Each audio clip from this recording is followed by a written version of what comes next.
Lot of messages, in fact, came through, but that was just the beginning. It was more for a personal reason. It was more to give me the evidence and the courage that I required. Because as soon as I saw that scene, I remember I had no doubts after that. I didn't need another confirmation. I didn't need a healer, therapist, medium at that moment after that to tell me anything, because there was an inner sense of knowing that got activated. And I say this to everybody, that you don't need to engage middle persons in spirituality. Then we are going back to the time of, engaging priests and people because we are not pure enough and all of that. The job of a good teacher or a mentor or a medium is to help you connect, and if possible to help you activate. And if they can do that and if they can empower you, then good job done by them also. So these are some of the things that came through. Of course, subsequently, when I started channeling, or when I started sometimes sitting with people who were of similar vibration, we would just have messages pouring in. And that is how I was introduced to the Ascended Masters. I didn't even know their names. And suddenly I'm being told, and I'm being have this inner knowing that I'm working with them. I think one part of the story that I just mentioned but didn't talk too much about was Autobiography of a Yogi. So Mahavtar Babaji. This was a being that I had thirst for, hunger for. It was like my soul couldn't rest till it found this energy. There was this deep hunger from within, unexplainable. I couldn't have talked to anybody about it. In my home, in that corporate world of mine, or any of my friends, no one would have understood. And the world wasn't the way it is today. I think it's taken many people, including some of us, to really pave the way for what has come now. And so with Mahavtar Babaji, I started, I think it was very beautifully held. My entire journey was very beautifully held by him. I was literally searching for him. And then, of course, I realized that I don't have to search for him physically. I don't have to go to different places and look for him. And it's an activation within that changed everything. And from there, of course, things just started pouring in. It was with a lot of ease. It has never been difficult. And that's my other learning, that it will be the path of least resistance. It will just come most naturally to you. And so Babaji and Louise Hay, of course, because self-worth was one of the issues that probably my soul had chosen in this lifetime. So it absolutely made sense for me to choose the path of self-love. While there are many other wonderful paths, including bhakti and knowledge and so many other paths, and they're all wonderful, but we all vibrate at a particular frequency and we resonate with a particular path. So for me, because self-worth was the issue, you know what Rumi says, right? The wound is where the light enters. So that's exactly what happened for me. And Louise really changed my life. Becoming a student, a lifelong student, and a teacher of her work has been the single most, I think, life changing experience that I've had with another human being other than my child. Oh, that's incredibly beautiful. I am blessed to be guided by Babaji. He sends guests on my podcast. I have had guests who have physically met him also, and I'm guided by him. So he comes in my channeling sessions with my clients who also felt his presence when I did the sessions with him. So yeah, he is at a very different level, and he is amazing. Yes, and he has this youthful energy about him. So he makes it everything so easy, ease and grace. And I have also felt Louise's presence, yeah, a few times. So you talked about getting your life purpose, especially around abundance coaching and self love and self worth during this soul coaching session, and being close to Louise after you got this message to work on your self worth. And many of us take that wounding in this lifetime, and I know I have taken it because it is something that I have come here to clear for my ancestral lineage kind of. And so we take that up and then we work on that so that we work for the entire generations before us, after us. And Louise is beautiful. I mean, the way her techniques work, they are very, very profound. And I do remember some of them. Can you talk about the most profound technique that you found from Louise's work, and how does it really work? For example, I've heard mirrors are portals to yourself, to your soul. So that is something that is also very, very deep. So can you talk a little bit about Louise and her work, and how you have used that to help your clients? So I think I'll talk about a couple of things. One is I never knew that you can create a safe space to release certain emotion. The only ways I knew before that was either I bottle it up, which was majority of the time for me, or it erupts like a volcano on another being. And that felt so wrong. So most of the times I would just suppress it. Remember, Bell's palsy came up because of extreme, suppressing of stress and anger. So some of the release work that Louise has normalized, we are using the words normalized today very differently, but she was the queen of it all. She's who normalized the concept of releasing all that which no longer serves you, and in ways which are very safe, which are very possible. I remember learning and teaching methods to everybody during workshops and with my clients. And every time I would hear stories about, my God, where was all this all my life? And I feel so much lighter. I'm no longer carrying it. I'm not a dustbin anymore. I don't deserve to carry leftover energy. So these realizations have come both from me as well as people that I worked with. And her release work is, I think, something everyone must attempt. Everyone must attempt, especially people who are, and I want to say this, a lot of people in the spiritual world are doing spiritual bypassing. So we want to believe that everything is love and light.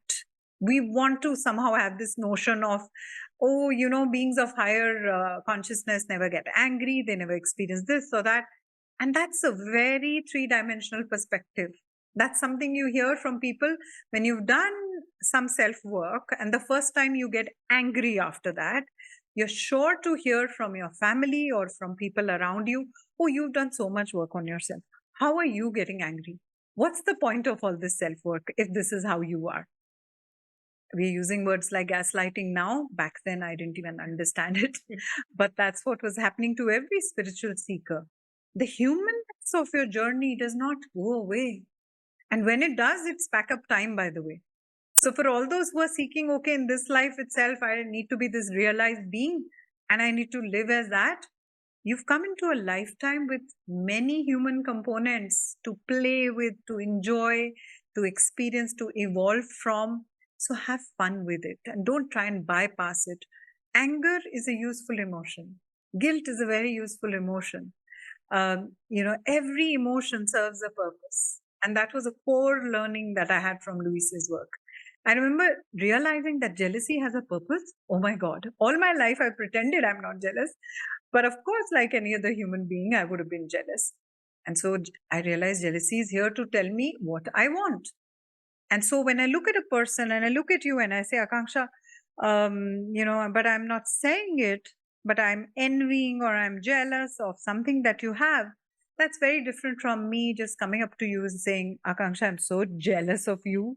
I love your smile. That's a very beautiful thing because it's telling me to smile more. It's telling me that if I love her scarf, I could get one like that.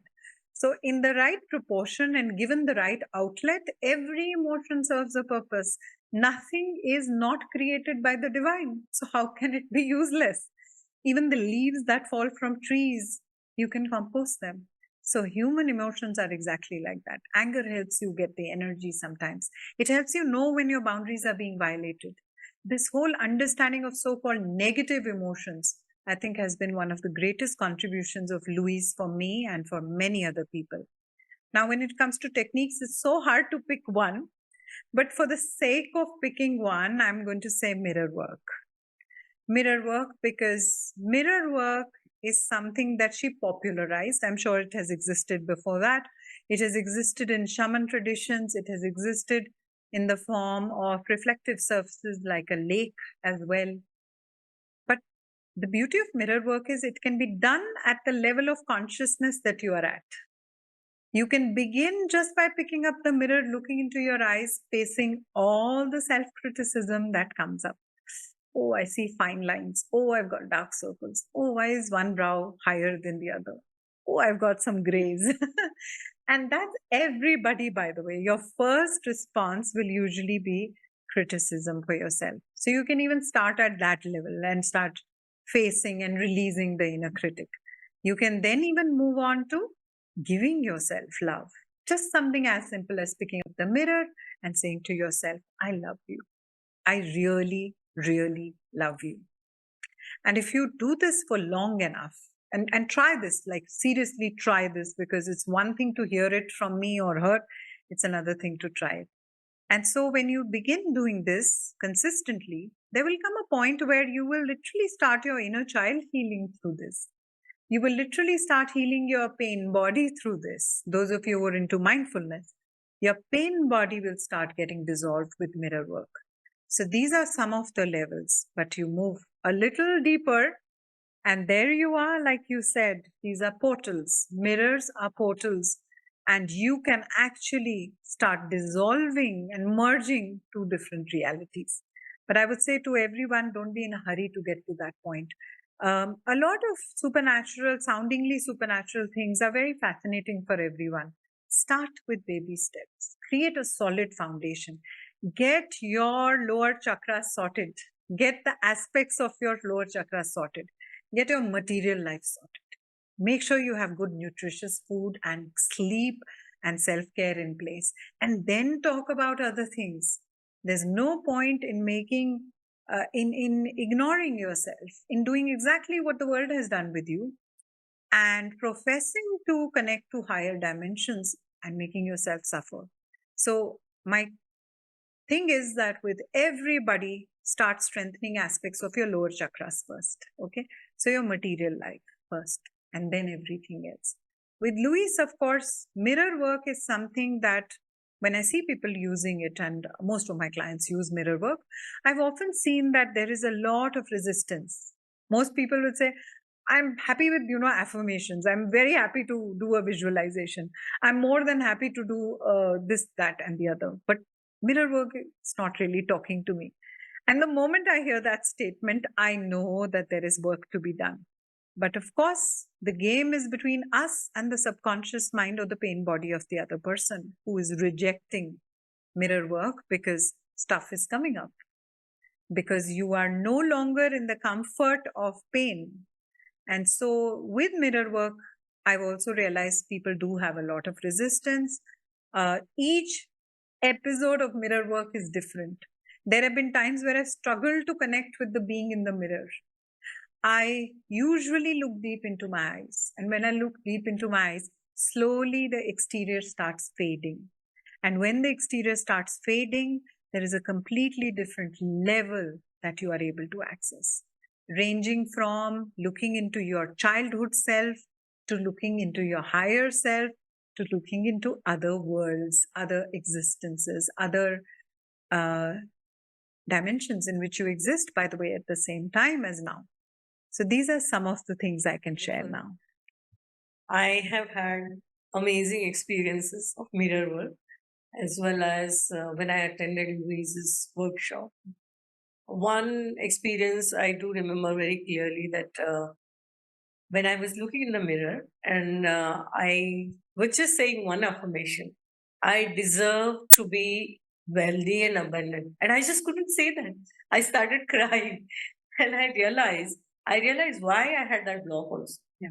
So that incident came to, and it was not my fault. And still I had that block, no money block, and it got kind of dissolved at that time. And when I was attending Louise's workshop, one particular process was so profound for me that I became love. And this, I have experienced this a few times in my life. It's very difficult to put it in words. It's not that I love something or I love God also. It's like I become love. I just dissolve and become love. Yes. So it has been very, very profound. You talked about mirror work opening different dimensions for you. So, can you give any experiences, either of you or your clients, where you could access something else through mirror work? So there have been, of course, ample experiences of this, including being able to, like I said, tap into your existence in other dimensions and in other lifetimes. So I think one of the understandings that is really lacking is that we think the soul incarnates and it's here in the body, and therefore past life, even the word past life can be slightly misleading, because we then believe that this lifetime that we are accessing, this other lifetime, was somewhere in the past. Now the truth is, and this has come through the work that got channeled sometimes through mirror work, it has got channeled through cards, channeled through just sitting in these collective gatherings of very intimate, very small numbers.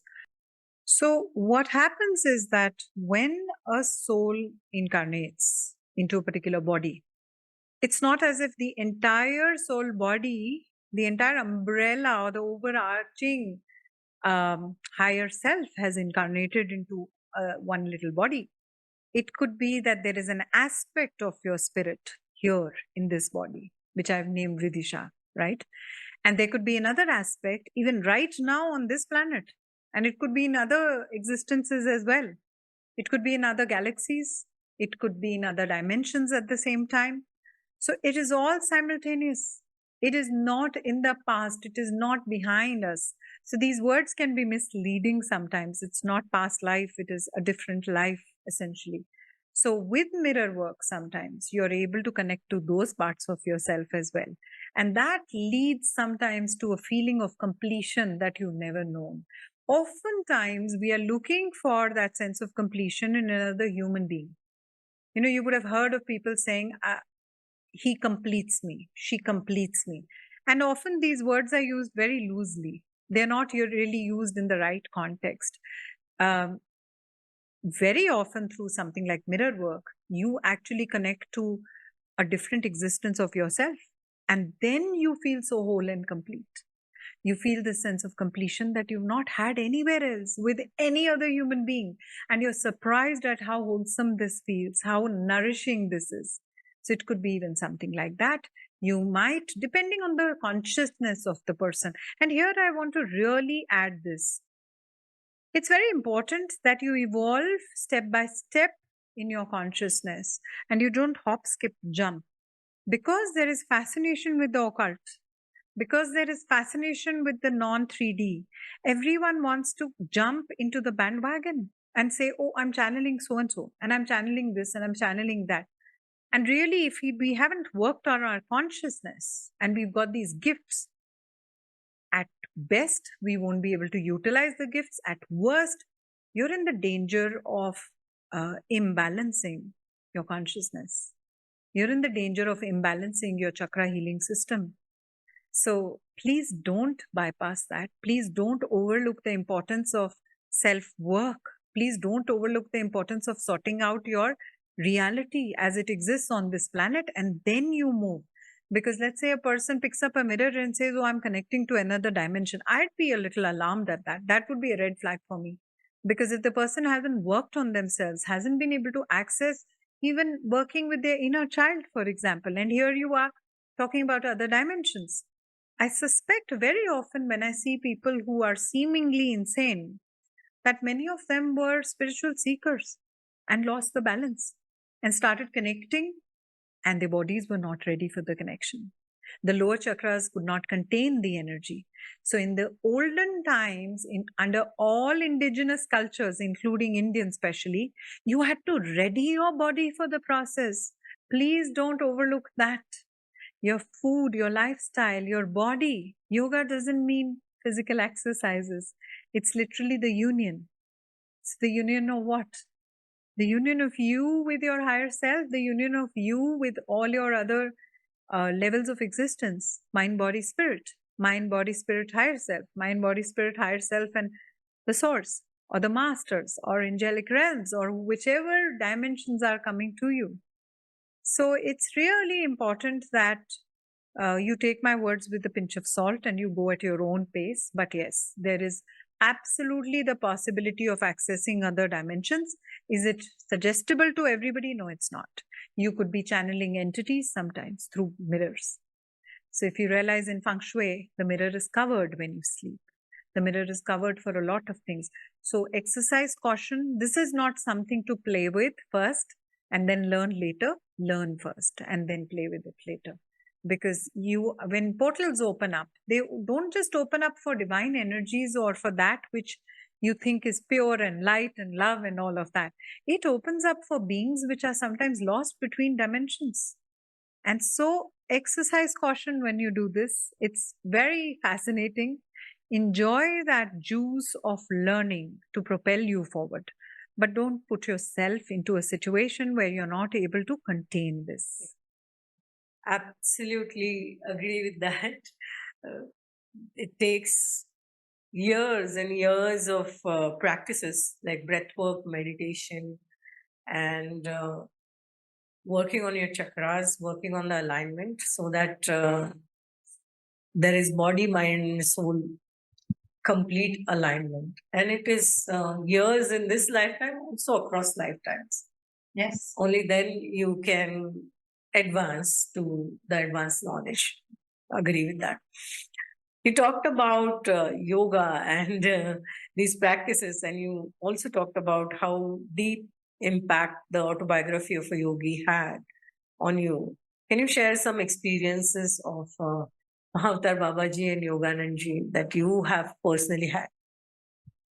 I have, I think, in almost all the channeling sessions that have happened for my own practices or with intimate gatherings, like I said, that is where some of these messages have come.